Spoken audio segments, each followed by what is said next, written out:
Sa ilalim ng programang ito, mabibigyan ng agarang tulong ang 7,2 milyong kabahayan o 37,5 na milyong Pilipino sa buong bansa. Pangungunahan ng programang ito ng DSWD, kasama ang iba pang mga ahensya ng pamahalaan. Makakatanggap ng isang beses na karagdagan tulong na hanggang 2,000 piso ang 3,2 milyong benepisyaryo ng Pantawid Pamilyang Pilipino Program o 4Ps at yung Walang Gutom Program. Palalawakin din natin ang ating suporta para sa 2,2 milyong mahihirap at yung malapit nang maging mahirap ng kabahayang natutukoy sa 2024 Community-Based Monitoring System o CBMS. Gayon din ang 1,2 milyong manggagawa at kanilang mga pamilya na may mababang kita na nakampirma sa talaan ng Social Security System. Sila ay makakatanggap ng 2,000 piso kada buwan simula ngayong Hulyo hanggang sa Disyembre.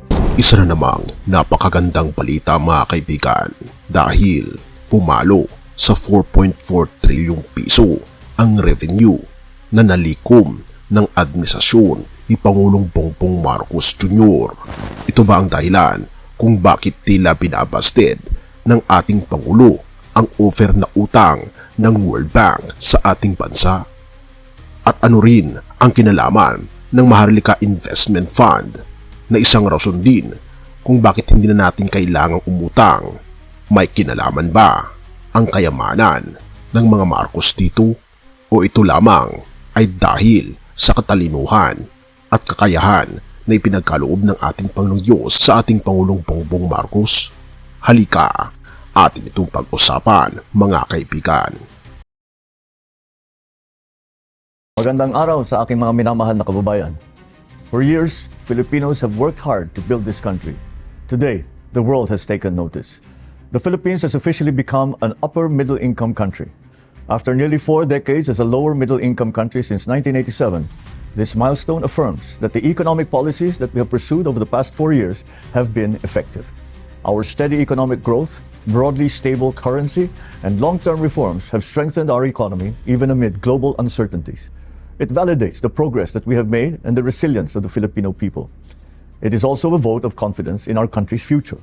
Greater confidence means more investments. More investments means more businesses, better quality jobs, and more opportunities for Filipino families. This is worth celebrating because economic progress is not meant to stay on paper.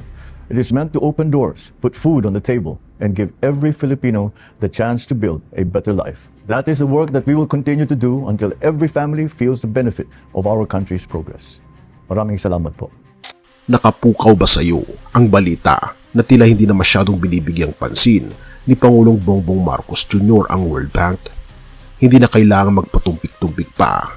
Pero teka, bakit nga ba? Ano ang nakatagong sikreto na nagbigay daan dito? Hayaan mong ipaliwanag ko ito ng unti-unti. Nagsimula ang lahat ng inusad ang Maharlika Investment Fund, isang napakatalinong estratehiya na binuo ni Pangulong Bongbong Marcos upang gawing self-reliant ang Pilipinas pagdating sa malalaking proyektong pang-ekonomiya. Pero hindi lang iyan, ang paglikha ng MIF ay bahagi ng mas malaking plano na nakasentro sa paglago ng ekonomiya gamit ang sariling yaman ng bansa.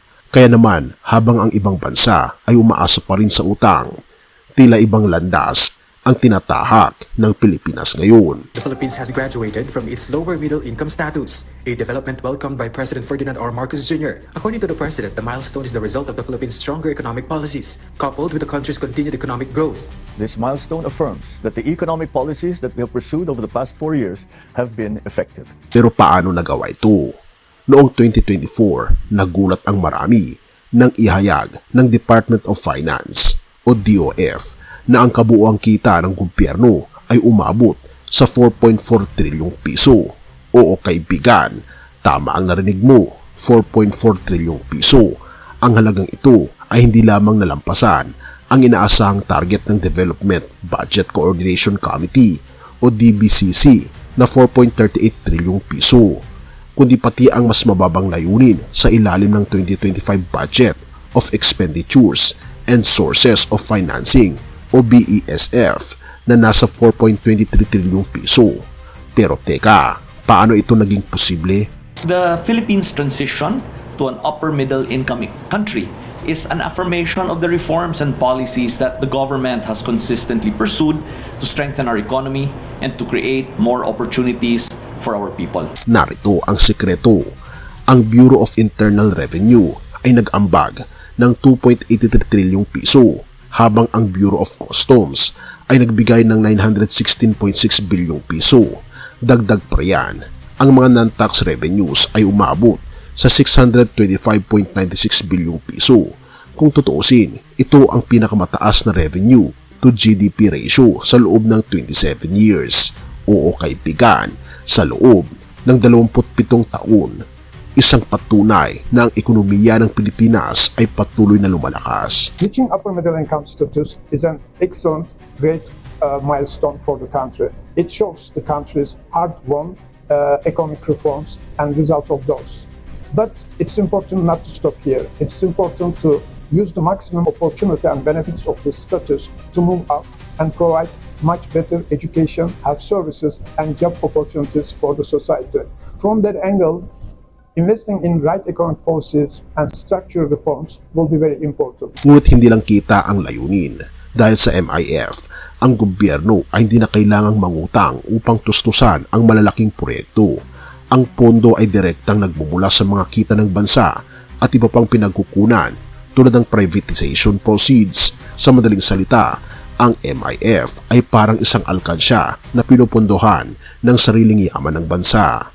Kaya't habang ang ibang lider ay patuloy na nakikipagnegosasyon sa mga pandaigdigang institusyon tulad ng World Bank, si Pangulong Bongbong Marcos ay tila kumpiyansang tumatahak ng sariling landas. Pero bakit? Ang sagot ay simple ngunit makapangyarihan, dahil kaya na nating magpatakbo ng sarili nating ekonomiya gamit ang sariling yaman. Ang Pilipinas ay nasa isang pambihirang posisyon kung saan hindi na natin kailangang umasa sa utang. Sa ilalim ng programang ito, mabibigyan ng agarang tulong ang 7,5 milyong kabahayan o 37,500 milyong Pilipino sa buong bansa. Pangungunahan ng programang ito ng DSWD, kasama ang iba pang mga ahensya ng pamahalaan. Makakatanggap ng isang beses na karagdagan tulong na hanggang 2,000 piso ang 3,5 milyong benepisyaryo ng Pantawid Pamilyang Pilipino Program o 4Ps at yung Walang Gutom Program. Palalawakin din natin ang ating suporta para sa 2,5 milyong mahihirap at yung malapit ng maging mahirap ng kabahayang natutukoy sa 2024 Community-Based Monitoring System o CBMS. Gayon din ang 1,5 milyong manggagawa at kanilang mga pamilya na may mababang kita na nakampirma sa talaan ng Social Security System. Sila ay makakatanggap ng 2,000 piso kada buwan simula ngayong Hulyo hanggang sa Disyembre. At ano ang ibig sabihin nito para sa atin? Ibig sabihin, mas marami pang proyektong makikita natin sa hinaharap na hindi nababahiran ng mabigat na interes sa utang, mula sa infrastruktura hanggang sa renewable energy. Ang bawat sentimo ng Maharlika Investment Fund ay nakatuon sa pagpapabuti ng buhay ng bawat Pilipino. Kaya kung iniisip mo kung bakit tila nagiging tahimik si Pangulong Bongbong Marcos tungkol sa World Bank, ito na ang sagot. Hindi na natin kailangan ito gaya ng dati, dahil sa MIF tayo na ang may kontrol sa ating kinabukasan. Ngayon, masasabi mo na ba na napakahusay ng estratehiya ng ating Pangulo? Kaya pala, purihin ang ating Panginoong Diyos. Kawikaan 10 verse 4, ang masipag na kamay ay magdadala ng kayamanan, ngunit ang tamad na kamay ay magdudulot ng kahirapan. Ang tagumpay ng Pilipinas sa pamamagitan ng Maharlika Investment Fund ay patunay na kapag ang isang bansa ay masipag, may malinaw na layunin at nagtitiwala sa sariling kakayahan, ang biyaya ng ating Panginoong Diyos ay nananatili. Tulad ng sinasabi sa kawikaan, ang pagpapala ng kayamanan ay dumarating sa pamamagitan ng sipag at tamang pamamahala. Ang ating Pangulo at mga lider ay ginamit ng ating Panginoong Diyos upang magbigay daan sa isang mas maliwanag na kinabukasan. Gayun din, tayo bilang mga mamamayan ay tinatawagan na magtiwala, makipagtulungan at magpatuloy sa paggawa ng may pananampalataya. Purihin ang ating Panginoong Diyos at tayo manalangin. Ama naming Diyos na makapangyarihan sa lahat, na siyang nagmamahal sa buong sanlibutan, maraming salamat po sa iyong biyaya at paggabay sa aming bansa. Salamat po sa mga lider na iyong inilagay sa posisyon upang pangasiwaan ang mga yaman ng may karunungan at pananampalataya. Sa pamamagitan ng Maharlika Investment Fund, nakita namin ang iyong dakilang plano para sa aming bayan. Isang plano na hindi lamang nakatuon sa kasalukuyan, kundi pati na rin sa aming kinabukasan at kinabukasan ng aming mga anak. O aming Panginoong Diyos, nadalangin namin na patuloy mong gabayan si Pangulong Bongbong Marcos at ang mga pinuno ng aming bansa. Bigyan niyo po sila ng karunungan na nagmumula sa iyo upang ang bawat desisyon ay magdala ng tagumpay, kapayapaan at kaunlaran para sa lahat ng Pilipino. Pagpalain niyo rin po ang bawat tagapakinig at nanonood ng mensaheng ito. Bigyan niyo po sila ng bukas na isipan upang maunawaan ang iyong plano para sa aming bayan. Palakasin niyo po ang kanilang pananampalataya at inspirasyon upang maging bahagi ng tagumpay ng aming bansa. Bago natin ipagpatuloy kaibigan, siya nga pala ang Great Controversy na isa sa mga pinaka-kontrobersyal na libro dahil tumutukoy ito sa mga propesiya sa libro ng Daniel at Revelation na nagaganap na sa panahon natin ngayon bago ang pagdating ng ating Panginoong Diyos ay pinamimigay na namin ng libre sa pamamagitan ng PDF. At ito ay nasa limited lamang na panahon, kaya i-click mo sa description sa baba upang ma-avail mo kaibigan ang napaka-importanteng libro ito na magbubukas sa iyo sa mas maliwanag mong hinaharap. Purihin ang ating Panginoong Diyos at tayo magpatuloy.